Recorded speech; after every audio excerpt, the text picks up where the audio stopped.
Okay, so let's dive into all these articles you sent over about climate trace. Yeah. It's really pretty amazing that we can actually pinpoint now exactly where these greenhouse gases are coming from. Yeah. Like, we've got an X-ray of all the pollution on the planet, It is. and I'm really interested in how this data is being used to come up with some really smart solutions. Yeah, it's a total game changer because for Yeah. a long time it was a lot of estimates and guesswork when we were trying to figure out emissions, but Right. Climate Trace really changes all that Yeah. by combining over 300 satellites, Wow. 30,000 sensors on the land and sea, and even in the air. Wow. It's really created this incredibly detailed picture in real time of what's going on globally. That's incredible. I mean, 660 million sources identified from, entire countries down to specific power plants and landfills, Right. even the 9,000 largest cities on Earth. It's pretty amazing. I was reading about how measuring CO2 from space used to be so difficult Right. because there's already so much CO2 up there. Exactly. It was like trying to hear a whisper in a hurricane. Exactly. That's where the AI comes in. It's like Yeah. a detective, Right. It uses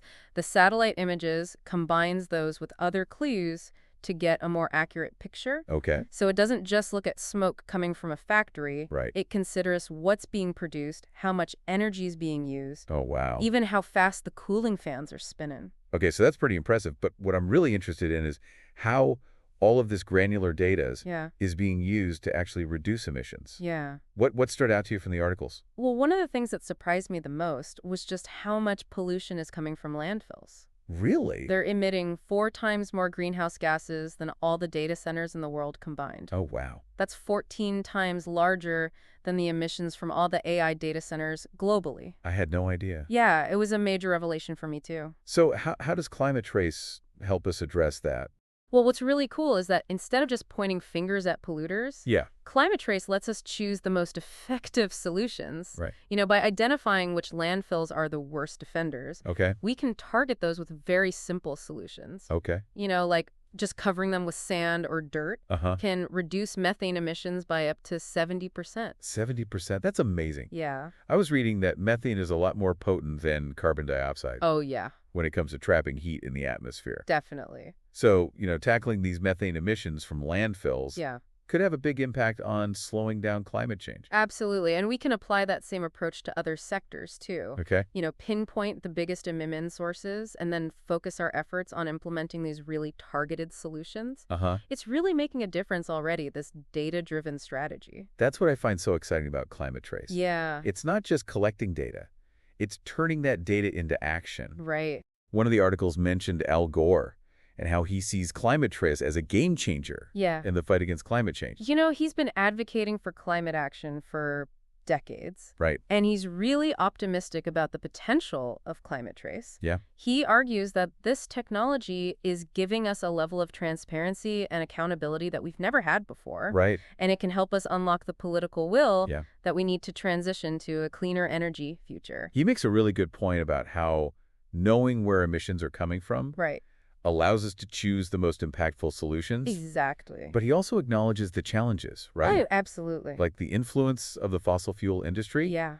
and the economic hurdles we need to overcome. Yeah, he doesn't shy away from the complexities at all. Okay. He's very clear about the fact that the fossil fuel industry has been working very hard to slow down the transition Right. to clean energy. Yeah. But he also believes that the tide is turning. What makes him so optimistic? Well, he points to the rapid growth of renewable energy sources like solar and wind power, Right. the increasing popularity of electric vehicles, Okay. and growing public concern about things like plastic pollution. Yeah.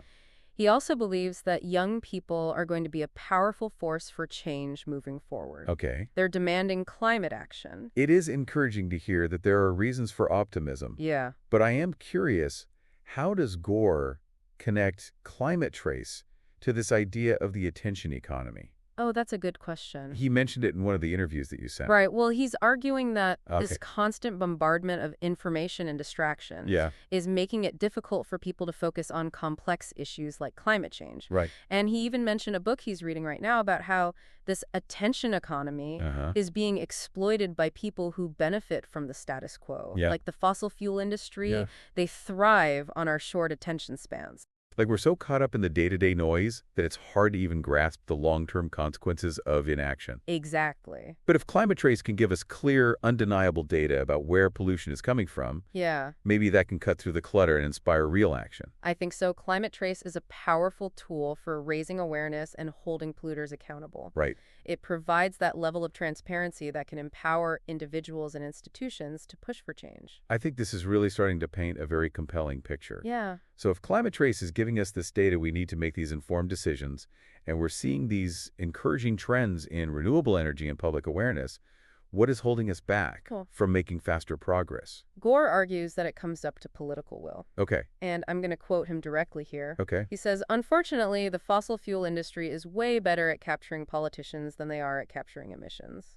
Ouch. That's a pretty harsh assessment. Yeah. But unfortunately rings true, when you consider how much influence they still have Yeah, it's true. over policy decisions. But here's the thing. He also believes that political will is a renewable resource. Okay. As more people experience the impacts of climate change firsthand and understand the urgency, Right. they're going to demand action from their leaders. So you're saying that the key to unlocking the political will is raising awareness, I think so. making the issue personal for people, Yeah. and showing them that we have solutions available to address the problem. Yeah. And Climate Trace can play a key role in that Right. by providing the data and insights we need. Exactly. It gives us a much clearer picture of the problem and empowers us to make more informed choices Okay. about climate action. And remember, Climate Trace isn't just about tracking pollution from industrial sources. Right. It's also being used to protect natural resources and combat climate change on a global scale. Oh, wow. So, for example, it's being used to track deforestation and illegal logging in Amazon rainforest, Wow. helping authorities protect these vital ecosystems. So it's not just about pointing fingers at polluters. Right. It's also about protecting the planet's natural defenses Exactly. against climate change. It's about understanding that these issues are all interconnected and using data to come up with solutions that benefit both people and the planet. I'm really starting to get excited about the potential of Climate Trace. Me too. But, let's be realistic. There are always challenges Oh, yeah, for sure. when it comes to implementing new technologies price. and changing, established systems. Right. What are some of the obstacles that Climate Trace is facing? Well, one of the biggest challenges is simply getting people to understand what Climate Trace is Right. and how it works. Yeah. It's relatively new. Right. And there's still a lot of education that needs to happen to raise awareness and build support. Right. It could be hard to get people excited about data, It can. even if it has the potential to revolutionize our approach to climate change. For sure. And even if they are excited about it, making sure that the data is accurate and reliable, Right. that's a huge challenge because it relies on this complex network of sensors and algorithms. Right. So rigorous quality control is really essential to make sure that the data is trustworthy. Uh-huh. And then there's the issue of access. Yes. I mean, Climate Trace data is currently available to the public, It is. but it's not always easy to find or interpret. Right. So making the data more user-friendly and accessible Yes. is really key to realizing its full potential. Absolutely. And then, of course, there are those political and economic challenges that we talked about earlier. Right. Even with the best data in the world, it's still tough to overcome those entrenched interests Right. and that inertia of the status quo. Yeah. But ultimately, the success of Climate Trace is going to depend on our collective will Okay. to use this data to drive meaningful change. Yeah. The data is a powerful tool. Right. But it's only as good as our willingness to use it. I think this is a great place to pause for now. Okay. We've covered a lot of ground already, Have, but there's so much more to explore. for sure. After a short break, let's come back and delve a little deeper into the scale and scope of Climate Trace Yeah. and how governments and businesses are using this data to make a real difference. Sounds good. It really comes down to whether we as a global society are willing to make them tough choices Right. that are needed to avoid a climate catastrophe. Yeah. And I think what's so powerful about Climate Trace Right. is that it's giving us the knowledge we need to make those informed decisions. It's true. Knowledge is power. It is. You mentioned earlier that Climate Trace covers pretty much every corner of the planet. It does. Can you give us a sense of the scale and scope of this? It is remarkable. Yeah. I mean, remember we talked about those 660 million emission sources? Well, that includes data from every single country in the world, Wow. every state, every province, every county. What? They're monitoring the 9,000 largest cities. Okay. Even individual power plants and factories. That's mind-boggling. It is. It's like they're creating this living, breathing map of global emissions. It is. Using AI and satellites and ground-based sensors. That's right. And what I find fascinating is that they're also using historical data. Yes. To track emission trends over time. Exactly. So we can get a much clearer understanding of how different policies and interventions have actually impacted emission levels. Exactly. It lets us see how things have evolved, what's worked, what hasn't. Right. And use that knowledge to inform our future strategies. Okay. But with so much data coming in, I mean, how do they even make sense of it all? How do they break it down into something that's actionable? Right. How do they use it? Well, that's where the power of AI really comes in. Okay. The algorithms can identify patterns and anomalies. They pinpoint the areas where emissions are highest. Okay. And assess the effectiveness of different mitigation strategies. Okay. It's like having, a team of expert analysts working 24/7 to go through all this data and pull out the meaningful insights. So it's not just about collecting data, it's about using AI to analyze it. Right. And turning it into actionable intelligence that can actually guide decision-making. Exactly. It can help answer these big questions about climate change, like which sectors are the biggest emitters? Right. Where are the biggest opportunities for reducing emissions? Exactly. What are the most cost-effective solutions? Yeah, it's like a giant data crunching machine. But let's talk about the people on the ground. Okay. How are governments and businesses actually using this data to make a difference? Well, one of the most promising applications is in the area of regulation and enforcement. I disagree. Governments can use this climate trace data to identify companies that are exceeding those emission limits. Right. And hold them accountable. So this level of transparency can be a really powerful motivator for companies to clean up their act. So polluter can't hide in the shadows anymore. They can't. They're being held responsible for their actions. Exactly. And because this data is publicly available, it also allows citizens to hold their governments and businesses accountable. Yeah. People can see for themselves where these emissions are coming from, and they can demand action from those who are responsible. It's about creating a more informed and engaged citizenry. It is. It's not just about regulation either. Right. Climate trace data can also be used to inform investment decisions. Oh, absolutely. Investors can use this information to identify those companies that are genuinely making progress on reducing emissions. Right. And then support them through their investments. It's about shifting capital towards companies that are taking climate action seriously. Okay. Which then creates a really powerful financial incentive for others to follow suit. Right. And this isn't just for big corporations either. Small and medium-sized enterprises can also use this data. Right.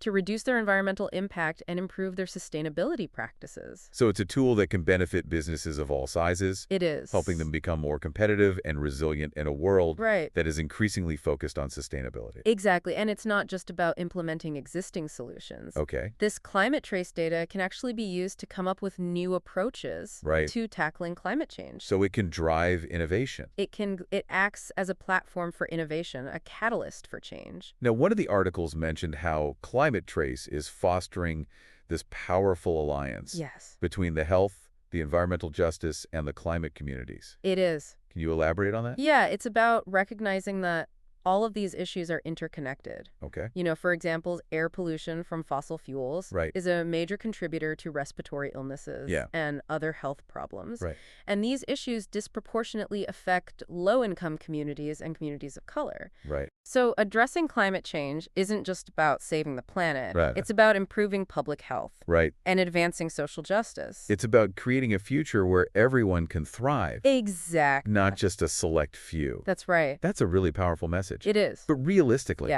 there will always be resistance to change. Oh, there will be. There will be people who deny the science of climate change, who prioritize short-term profits over long-term sustainability. It's true. How do we overcome that? That's the challenge, isn't it? Yeah. I think it's going to require a multifaceted approach. Okay. We need to continue to educate people about the realities of climate change, advocate for those policies that promote clean energy and sustainable practices. Right. And frankly, we need to hold those who are obstructing progress accountable for their actions. Yeah. It's going to take a combination of education, advocacy, and, a bit of tough love to get everybody on board. And that's where climate trace can play such a crucial role. I think so. It's not just a technological marvel. Right. It's a tool for building a more sustainable and equitable future. Yeah, exactly. It gives us those tools to see the problem clearly, understand its root causes, and develop effective solutions.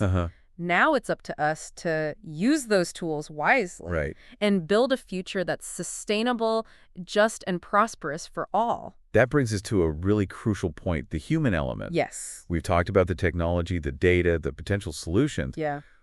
But how do we make this issue resonate with people on a personal level? Right. How do we get them to care? That's where storytelling comes in. Okay. We need to connect climate change to people's everyday lives. Right. To show them how it's impacting their communities, their health, their livelihoods. So instead of talking about these abstract concepts like greenhouse gas emissions and global warming, we need to make it personal. We do. Show people the faces and stories behind the data. Exactly. For example, we can talk about how climate change is leading to more extreme weather events. Yeah. Like the wildfires that ravaged Los Angeles, the floods that devastated parts of Europe, the heat waves that are becoming more frequent and intense all over the world. Yeah.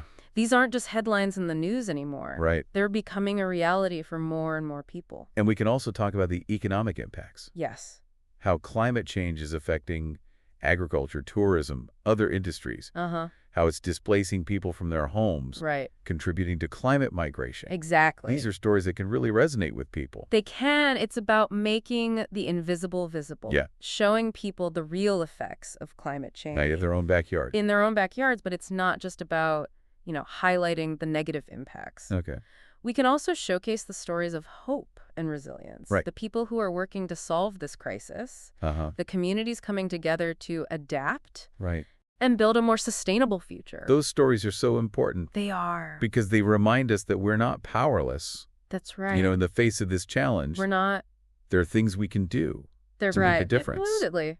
And it all starts with awareness. It does, and that brings us back to Climate Trace. Okay.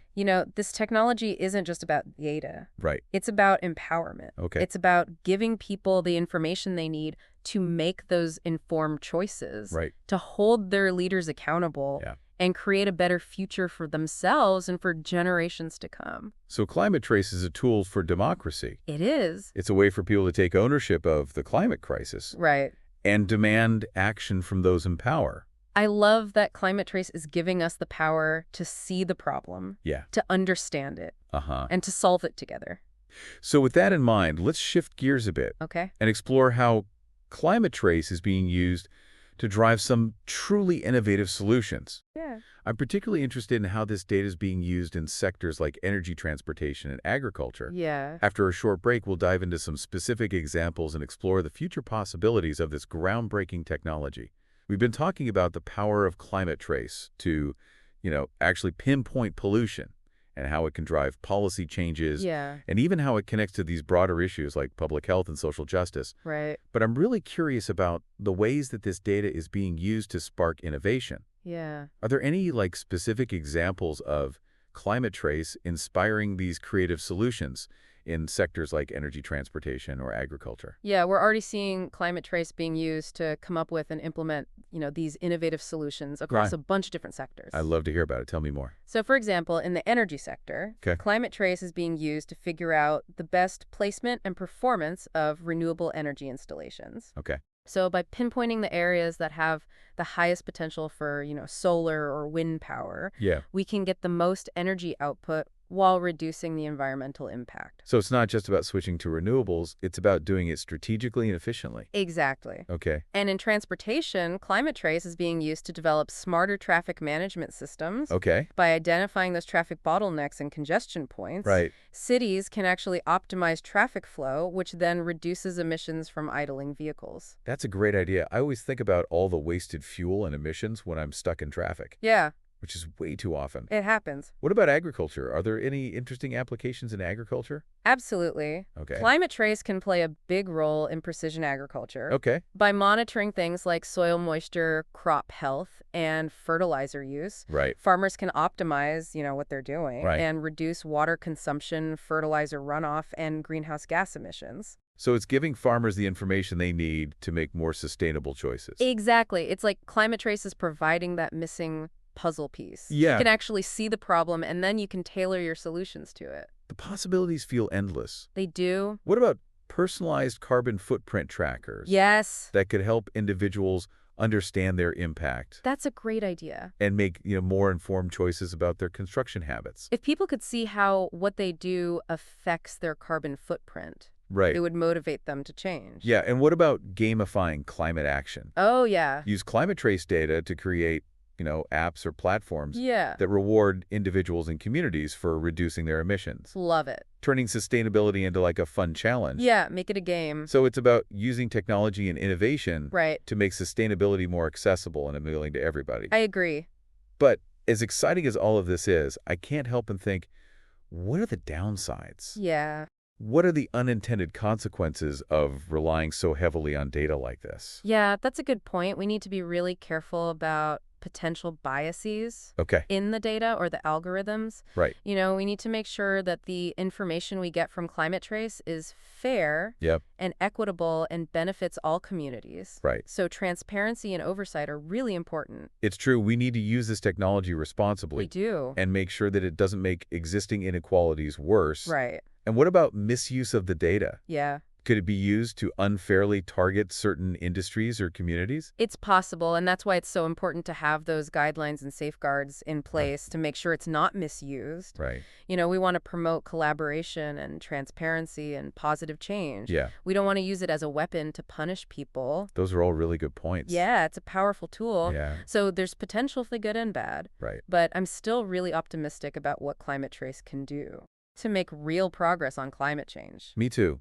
It really does feel transformative. It does. I mean, it gives us a level of understanding and control over our emissions that we just didn't have a few years ago. It's amazing. So Climate Trees isn't just about data. Right. It's about empowerment, yes, innovation, and collective action. It is. It's about using the best technology to create a better future for everyone. A more sustainable and equitable future. Exactly. It's about, taking ownership of the climate crisis. Yes. And working together to build a world where both people and the planet can thrive. I agree. Now, here's a question to leave you with. Okay. If you could access climate trace data for your own community, what would you investigate? What opportunities do you think you might find for reducing emissions? That's a great question. I mean, the power of this data is huge. It is. And Climate Trace is putting it right into our hands. It's inviting all of us to be citizen scientists, to engage with the data and use it to make positive change in our communities. It's a calling to action. It is. Climate Trace is giving us the data. Yeah. But it's up to us to use it wisely and create the future that we want. I agree. Thanks for joining us for this deep dive. Yeah, this is great. Until next time, keep learning, keep exploring, and keep pushing for a better world. And 10 times